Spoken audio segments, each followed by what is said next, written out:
Well, the Docent program we've been developing for a little over a year now, about a year and a half. We've been developing different specialties, different areas for the Docent training. So archaeology is one of them. We have also developed a Docent training program for curation for our museums, also for the gardens and for zoology as well. And so Docent programs of this type are very common in many museums that you see around the country. And so we're trying to develop this program so our guests can have a richer experience, a fuller experience, have somebody there that can answer their questions directly for these specific topic areas.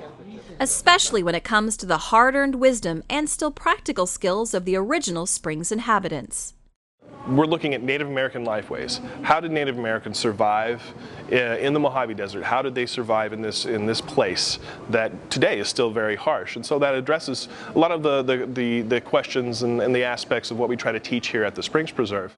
Beginning with the intensive course of study we offer all of our archaeology docents.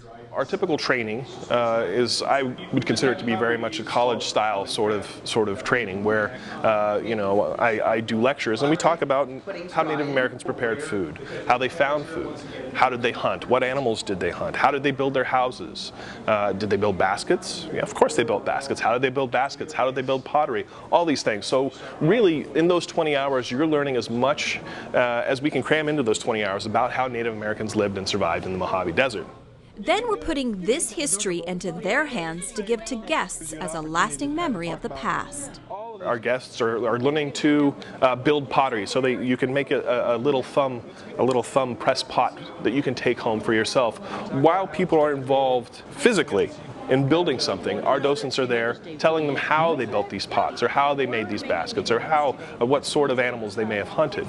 And so people end up learning more than they think they do in just a short span of 5 to 10 minutes as they're taking part in these activities. And so our docents are trained to be able to give them that information.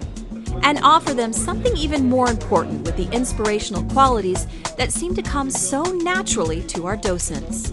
It's that enthusiasm that we're really seeking. We're looking for people who can reach out to our guests, reach out to our patrons, draw them in and involve them and engage them in the activities that we do here.